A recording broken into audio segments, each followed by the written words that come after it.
Australia Sydney स्थित बॉन्डी बीच पर यहूदियों के हनुक्का सेलिब्रेशन के दौरान हुई भीषण गोलाबारी के कई वीडियो सामने आए हैं। वीडियो में गोलियों की आवाज सुनाई दे रही है, जबकि लोग अपनी जान बचा के इधर उधर भागते नजर आ रहे हैं। गौर करने वाली बात यह है कि इस घटना में अब तक 16 लोगों की मौत हो चुकी है।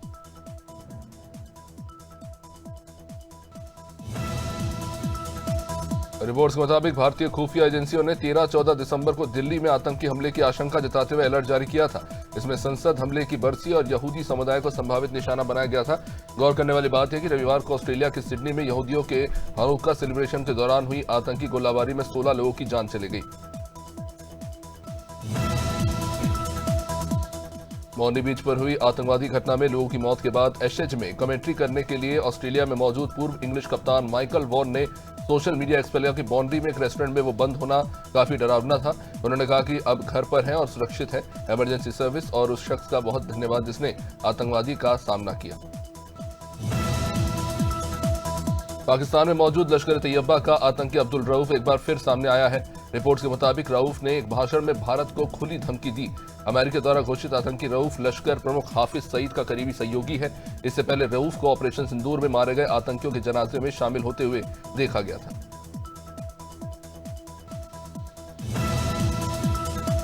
प्रधानमंत्री नरेंद्र मोदी ने ऑस्ट्रेलिया के बॉन्डी बीच पर यहूदियों के हनुक्का उत्सव के दौरान हुए आतंकी हमले की निंदा की।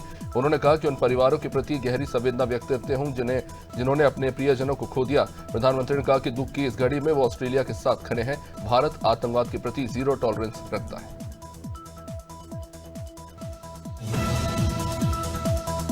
पाकिस्तान सरकार ने मेरी लयारी नाम का एक फिल्म अनाउंस की है। सरकार ने दावा किया कि इस फिल्म में लयारी के कल्चर को दिखाया जाएगा ताकि धुरंधर में लयारी के कथित चित्रण को गलत साबित किया जा सके। धुरंधर के जवाब में फिल्म बनाने के इस फैसले का नेटिजन्स मजाक उड़ा रहे हैं। कुछ यूजर्स ने लिखा कि कोई नहीं देखेगा। इंडोनेशिया में विनाशकारी बाढ़ और भूस्खलन से सुमात्रा द्वीप में पिछले 15 दिनों में 1000 से भी ज्यादा लोग मर चुके हैं और 200 से भी ज्यादा लोग लापता है। राष्ट्रीय आपदा एजेंसी BNPB के मुताबिक 5400 से अधिक लोग घायल हैं और 1 लाख से अधिक मकानों और ढांचों के साथ 145 पुलों को नुकसान पहुंचा है।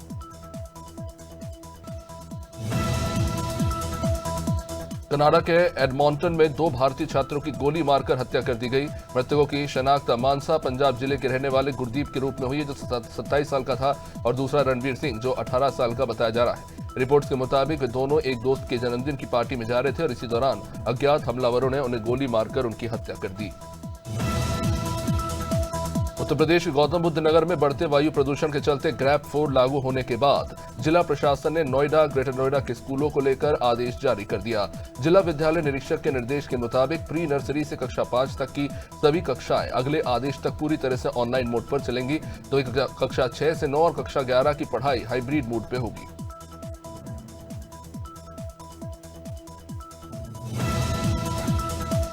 गाजियाबाद में पंजाब एंड सिंध बैंक के कर्मचारी द्वारा ग्राहकों के खातों से 65 लाख रुपए निकालकर स्टॉक मार्केट में लगाने का मामला सामने आया है। धोखाधड़ी उजागर हुई जब एक ग्राहक का चेक बाउंस हुआ और बैंक ने जांच शुरू की। आरोपी ने स्वीकार किया कि उसे उम्मीद थी कि बाजार से मुनाफा होगा और वो राशि वापस कर देगा।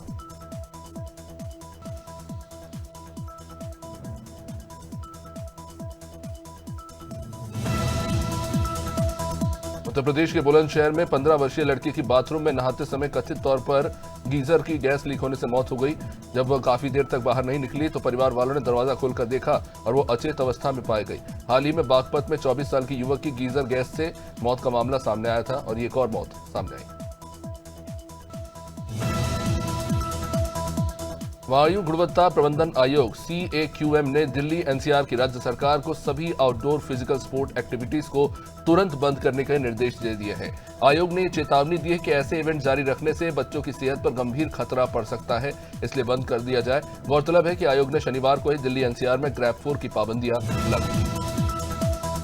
CBI ने 1000 करोड़ से भी अधिक के अंतर्राष्ट्रीय साइबर क्राइम रैकेट में शामिल कुल 4 चीनी नागरिकों समेत 17 आरोपियों और 58 कंपनियों के खिलाफ चार्जशीट दाखिल की है। रैकेट 111 फर्जी कंपनियों के जरिए फंड्स को छिपाकर धोखाधड़ी कर रहा था। जांच में पता चला कि भारी संख्या में फर्जी लोन, निवेश और जॉब स्कैम हो रहे थे। एक संसदीय समिति ने जेल में बंद लद्दाख के शिक्षाविद और एक्टिविस्ट सोनम वांगचुक द्वारा स्थापित हिमालयन इंस्टीट्यूट ऑफ अल्टरनेटिव्स यानी HIAL के काम की सराहना की है। लद्दाख दौरे के दौरान HIAL की रिसर्च, उद्यमिता के माहौल, स्थानीय संस्कृति और पर्यावरण से जुड़ी पढ़ाई से समिति काफी प्रभावित हुई। समिति ने HIAL को UGC मान्यता देने की सिफारिश। प्रधानमंत्री नरेंद्र मोदी ने नितिन नवीन के बीजेपी के नए राष्ट्रीय कार्यकारी अध्यक्ष चुने जाने पर उन्हें बधाई दी। उन्होंने अपने ऑफिशियल सोशल मीडिया पोस्ट पर लिखा, नितिन एक युवा और परिश्रमी नेता है जिनके पास समृद्ध संगठनात्मक अनुभव है और विधायक व मंत्री के रूप में उनका रिकॉर्ड अत्यंत प्रभावशाली रहा है। उनकी ऊर्जा आने वाले समय में पार्टी को और अधिक मजबूत बनाएगी। महाराष्ट्र के मुख्यमंत्री देवेंद्र फडणवीस ने मुंबई के मालवड़ी क्षेत्र की झोपड़पट्टियों के पुनर्विकास के लिए क्लस्टर मॉडल अपनाने के निर्देश दिए हैं। 641 एकड़ क्षेत्र में फैले करीब 14,000 झोपड़ियों का सर्वे जल्द पूरा होगा। MHADA और SRA संयुक्त रिपोर्ट तैयार करेंगे ताकि तय समय में मालवाड़ी को झोपड़पट्टी मुक्त किया जा सके। राजस्थान में विधायक निधि से जुड़ा ये बड़ा भ्रष्टाचार का मामला निकलकर सामने आया है। एक स्टिंग ऑपरेशन में 3 विधायक विकास कार्यों की अनुशंसा के बदले कमीशन की डील करते हुए कैमरे में कैद हो गए। वीडियो सामने आने के बाद मुख्यमंत्री भजन लाल शर्मा ने उच्च स्तरीय जांच के आदेश देते हुए कहा कि चाहे व्यक्ति कितना भी प्रभावशाली क्यों न हो, बख्शा नहीं जाएगा। स्टैनफोर्ड यूनिवर्सिटी की रिपोर्ट के मुताबिक भारत आर्टिफिशियल इंटेलिजेंस के क्षेत्र में दुनिया का तीसरा सबसे प्रतिस्पर्धी देश बन गया है। ग्लोबल AI वाइब्रेंसी टूल के आंकड़ों के मुताबिक भारत ने 21.59 अंक हासिल किए हैं और अमेरिका और चीन के बाद तीसरे स्थान पर रहते हुए दक्षिण कोरिया, जापान और सिंगापुर जैसे कई प्रमुख देशों से आगे है।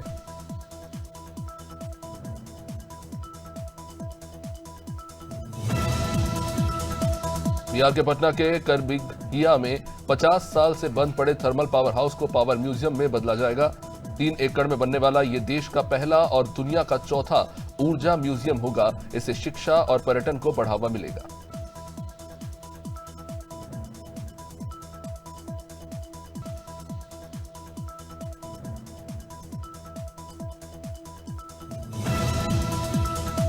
राष्ट्रपति द्रौपदी मुर्मू ने महाराष्ट्र में 2012 में 2 साल की बच्ची के अपहरण, रेप और हत्या के दोषी रवि अशोक घुमारे की दया याचिका खारिज कर दी। सुप्रीम कोर्ट ने अक्टूबर 2019 में घुमारे की मौत की सजा बरकरार रखते हुए कहा था कि दोषी ने अपनी कामुक इच्छाओं पर कोई नियंत्रण नहीं रखा और बच्ची की जिंदगी ही समाप्त कर दी।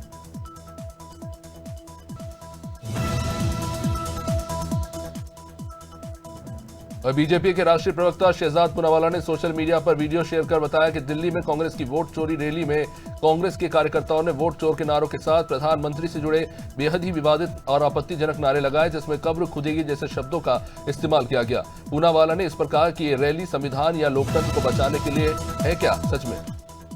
वही हरियाणा के गुरुग्राम के मानेसर में पचगांव बागनी की रोड पर एक अज्ञात महिला का शव मिलने से सनसनी फैल गई। महिला के गले पर रस्सी के निशान पाए गए। दुष्कर्म के बाद हत्या की आशंका जताई जा रही है। शव ईंटों के ढेर के पास पाया गया है, जिसके चलते शव की पहचान नहीं हो पाई। पुलिस सीसीटीवी कैमरे खंगाल रही है।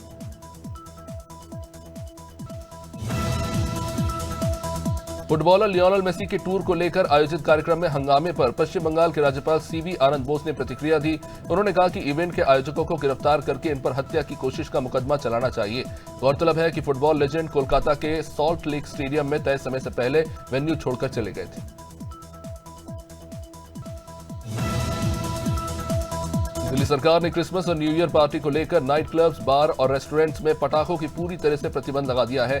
अधिकारियों ने बताया कि सभी लाइसेंस धारकों को फायर NOC वैध रखने और सुरक्षा सिस्टम को चालू रखने की सख्त हिदायत दी गई है। गौरतलब है कि यह फैसला गोवा हादसे के बाद दिया गया है।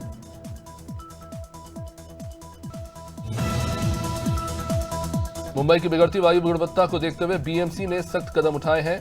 1000 करोड़ से अधिक की निर्माण परियोजनाओं पर AQI मॉनिटरिंग अनिवार्य कर दिया गया है। धूल नियंत्रण, मलबा ढकने और नियम उल्लंघन पर कार्रवाई के निर्देश भी दे दिए गए हैं। उद्देश्य यही है कि विकास के साथ साथ जन स्वास्थ्य की भी रक्षा सुनिश्चित की जाए।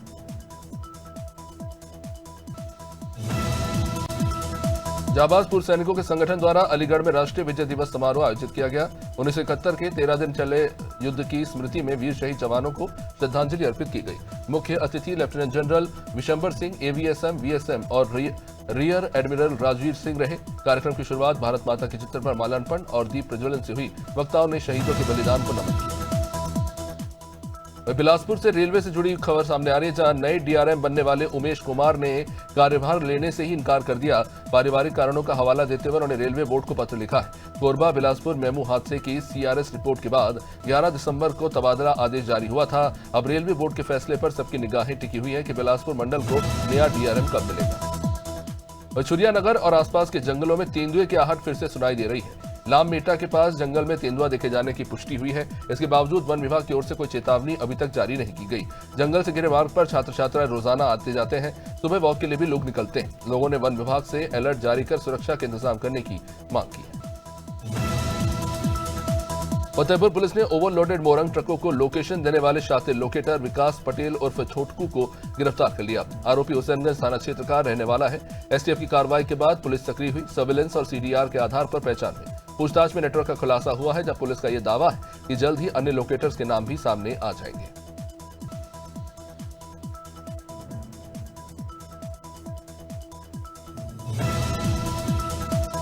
मेले में दो नवयुवक गुटों के बीच जमकर मारपीट हो गई। घटना का एक लाइव वीडियो भी सोशल मीडिया पर वायरल हो गया। इस वीडियो में पहले एक युवक को 4-5 लोग पीटते दिखे। बाद में दूसरे गुट के लोग वहां पहुंचते हैं और वहां तांडव मच गया। करीब आधे घंटे तक ऐसी मारपीट चलती रही, लेकिन पुलिस नहीं पहुंच पाई। वायरल वीडियो चांदपुर के अमोली मेले का बताया जा रहा है।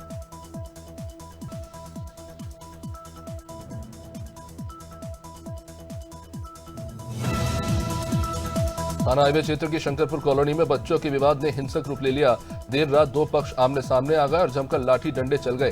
कई लोग इसमें घायल बताए जा रहे हैं। मारपीट का वीडियो सोशल मीडिया पर वहां वायरल हो गया। पीड़ित ने आरोप लगाया कि पड़ोसी शराब के नशे में थे और परिवार को कॉलोनी छोड़ने का दबाव बना रहे हैं। पुलिस ने कुछ लोगों को हिरासत में लेकर घायलों का मेडिकल कराया है।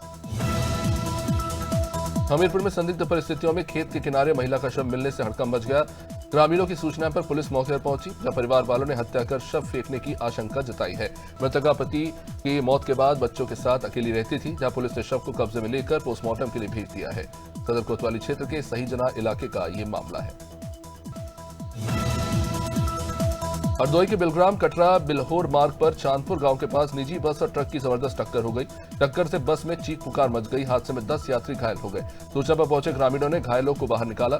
एम्बुलेंस से सभी को बिलग्राम सामुदायिक स्वास्थ्य केंद्र भेजा गया। पुलिस ने मौके पर पहुंचकर स्थिति को संभाला।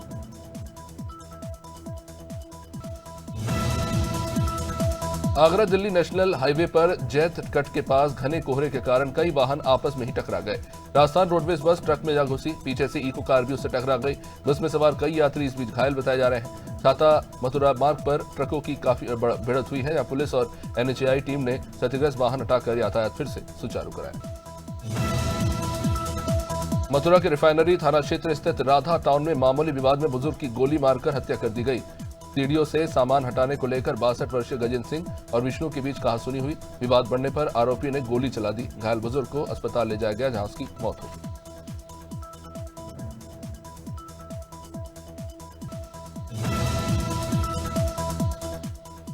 थाना जानी पुलिस की देर रात पशु चोरों से मुठभेड़ हुई। मुठभेड़ में एक पशु चोर आसिफ के पैर में गोली लगी। पुलिस ने 2 पशु चोरों को गिरफ्तार किया है। आरोपियों से 2 तमंचे और जिंदा कारतूस, एक खोखा और पिकअप गाड़ी बरामद हुई। घायल आसिफ पर 2 दर्जन मुकदमे दर्ज है। दूसरे आरोपी रमजान पर भी कई मुकदमे चल रहे हैं। घायल को सीएचसी पांचली रेफर किया गया। संभल के धनारी थाना क्षेत्र में तेज रफ्तार ट्रक ने बाइक सवार ताऊ भतीजे को टक्कर मार दी। दोनों गंभीर रूप से घायल हो गए। यह हादसा किरतपुर रोड पर हुआ। राहगीरों की सूचना पर पुलिस वहां पहुंची। एम्बुलेंस से घायलों को अस्पताल भेजा गया। चालक इस बीच ट्रक छोड़कर भाग गया। पुलिस ने ट्रक को जब्त करके जांच शुरू कर दी है। दोनों को हायर सेंटर रेफर किया गया।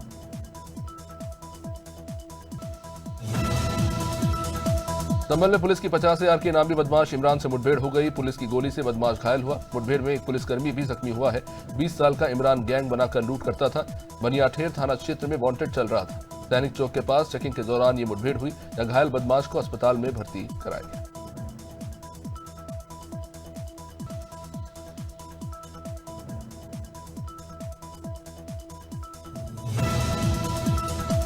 हाईवे पर डीजल चोरी करने वाले गिरोह पर गोपारू पुलिस ने शिकंजा कसा।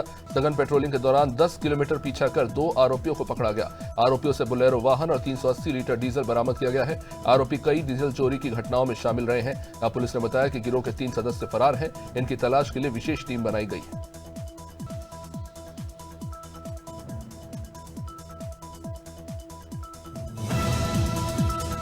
उन्नाव में दुकान पर हुई मारपीट का लाइव वीडियो सामने आया, जहां आरोप है कि शालू सिंह, नारायण सिंह और छोटू सिंह ने संदीप गुप्ता के साथ मारपीट की। विरोध करने पर भतीजे दक्ष गुप्ता से भी हाथापाई हो गई। स्थानीय लोगों ने बीच बचाव किया, जहां डायल 112 पर सूचना दी गई, मगर वारा चौकी पुलिस बाद में पहुंची। सदर कोतवाली क्षेत्र के लक्ष्मी स्वीट हाउस का ये मामला है।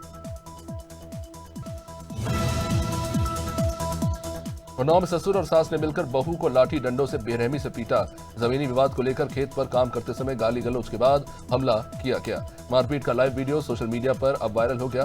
पीड़िता को गंभीर चोटें आई हैं और निजी अस्पताल में इलाज उसका जारी है। पति वीरेंद्र कुमार कुशवाहा ने पुलिस से शिकायत की है। पुलिस जांच में जुटी हुई है। यह मामला सफीपुर थाना क्षेत्र के मोनिनपुर गांव का है।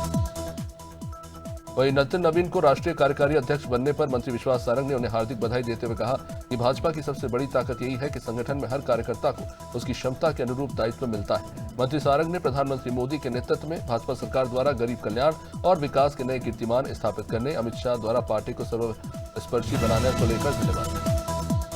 कौशाम्बी में सोमवार सुबह से घना कोहरा छाया रहा। देर रात से शुरू हुआ ये कोहरा हाईवे और ग्रामीण इलाकों में देखा गया। दृश्यता घटकर मात्र 2 मीटर तक रह गई। इससे वाहनों की आवाजाही काफी प्रभावित हुई है। लोग अपनी गाड़ियों के हेडलाइट जलाकर धीमी गति से चलते पाए गए। सर्दियों के चलते लोग अलाव के पास ठंड से बचते भी नजर आए।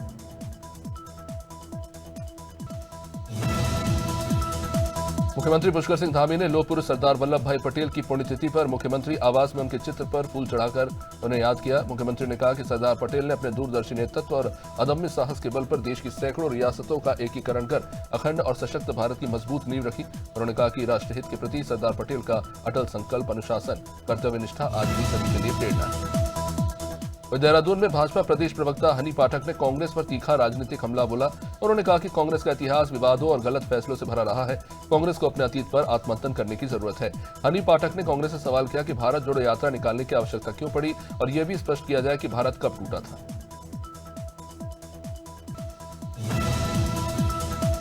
उत्तराखंड में बढ़ती ठंड और शीतलहर को लेकर राज्य सरकार ने पूरी तैयारी कर ली है। आपदा प्रबंधन सचिव ने बताया कि इस बार सर्दी लंबी रहने की संभावना है। हालांकि दिन के समय तापमान सामान्य रह सकता है, लेकिन सुबह, शाम और रात में ठंड का असर ज्यादा रहेगा। अब इसे देखते हुए आपदा प्रबंधन विभाग ने सभी जनपदों के साथ बैठक कर शीतलहर से निपटने के लिए विस्तृत दिशा निर्देश जारी किए हैं। उन्होंने बताया कि 27 दिसंबर को एक विशेष वर्कशॉप आयोजित की जाएगी। बुलंदशहर में घने कोहरे ने दस्तक दे दी है। इससे नगर से लेकर ग्रामीण इलाकों तक जनजीवन प्रभावित हो गया और सड़कों पर वाहनों की रफ्तार धीमी सी थम गई। घने कोहरे के चलते विजिबिलिटी बेहद कम हो गई। वहीं लोग अलाव का सहारा लेने को मजबूर हैं। पिछले 2 दिनों से लगातार कोहरा बढ़ता जा रहा है और इसी बीच वायु प्रदूषण भी गंभीर स्तर पर पहुंच गया, जहां आज सुबह AQI 550 दर्ज किया गया।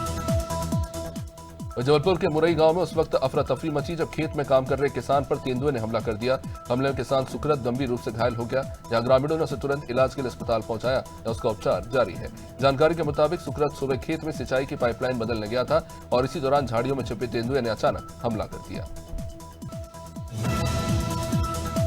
अमरोहा में नेशनल हाईवे पर सुबह घने कोहरे का कहर देखने को मिला। विजिबिलिटी बेहद ही कम होने के कारण हाईवे पर वाहनों की रफ्तार थम सी गई। हालात ऐसे रहे कि वाहन चालकों को लाइट जलाकर बेहद सावधानी से गुजरना पड़ा। कोहरे की मोटी चादर शहर से लेकर ग्रामीण इलाकों तक देखने को मिली। हाईवे पर ट्रक, बस, कार और दोपहिया वाहन धीमी गति से चलते नजर आए।